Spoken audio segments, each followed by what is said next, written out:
Oh, there you are. There you are. All right, cool. There you go. The amazing things you can do with computers. Oh, yeah. Tell me about it. Let's see, we got somebody else. There's Xandean. We were going to have Richard Vasseur, but he screwed up on his time zone, so he thought it was a different time. It's like, whatever, okay, another time. But we got us, so we're good. How about Stacy? Is she going to be on tonight or no? No, she doesn't. She says she doesn't really know anything about comic books. Okay.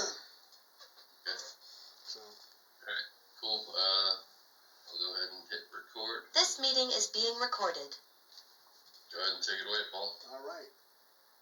Hold on. Tonight we got Rick Offenberger, and he's the editor-in-chief of G-Man Comics. And I want to know a lot of things like, I see that Rob Liefeld's on his team. He's like a cover artist. How did Rick get into G-Man Comics? Did he start it or what? Rick, how did you get involved with comic books? Alright, hold on a second. I'm having a little trouble with my volume. Okay. I have to get okay. That might have done it. Can you hear me? Yes, absolutely. You're still kind of quiet here. Hold on. I'm going to switch over from the phone to the PC. Just give me a second. Hey, Xandean. Can you hear me, Paul? Yep. All right, that's a nice white shirt. Thank you, Dad. Thank you. That's a nice red shirt. I like that. You got the it's hot. It's hot today, though. It's hot. It is hot today. Yeah. Oh my goodness! I know you were out with the dog, right? Yeah. I mean, we're not like Phil. Phil lives in Florida, and the weather's never hot over there. Here. Yeah, God forbid. I'm so far south, it smells like sulfur here. Hey, Phil, have you ever been to Raccoon Island? No, but I saw that video on it. But this, my street that I'm on, yeah. It's, if you walk down about a quarter mile, there's a big signpost that lists all the different animals that, because we're right next to a wildlife preserve. And I made the mistake of walking down there at night with little red flashlights so as not to disturb the wildlife. And I'm not joking, about 50 raccoons crossed in like a herd. I've never seen a herd of raccoons cross the street before. And one of them stopped as the herd is crossing and started like walking up to me. And it, to be honest with you, it freaked me out a little bit. And I love animals, but I just didn't know what its intentions were. But it turns out that the person across the street just dumps full, like 50-pound bags of dog food out there for them. And so they're used to being fed by humans, and that's why the thing had no fear of me whatsoever. He'd walk up to me like I had something for him. Wow. So we got our own little raccoon island over here. Hey, last night I had 4 raccoons eating the cat food that I left out for the opossums. We've got land crab. We've got land crabs here, big blue land crabs that walk around, and tons of turtles. We got 3 or 4 different types of turtles that walk around. I found one the other day that was about the size of my thumb. I'd never seen a box turtle that small before. Real cute. Oh, that's cool. Rick, you got it together? Yeah, can you let me in? I'm on the PC too. It says, there we go. Okay. I don't know what happened to the volume, but there you go. There we go. All right. Now turn off the volume. Okay, Rick, are you ready to get started? Sorry about that. No worries. Okay. All right. Tonight we got Rick Offenberger, and he's the editor-in-chief of G-Man Comics. And there's a whole line of comics there.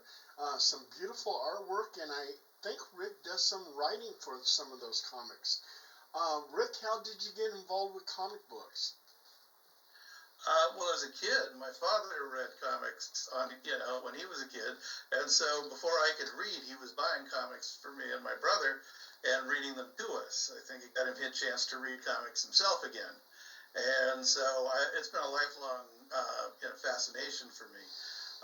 The summer when I was in junior high, I wrote a script and I sent it off to DC Comics and got a nice rejection letter. And then it kind of dawned on me, if it took me 3 months to write one script, I'd never be able to write a monthly comic.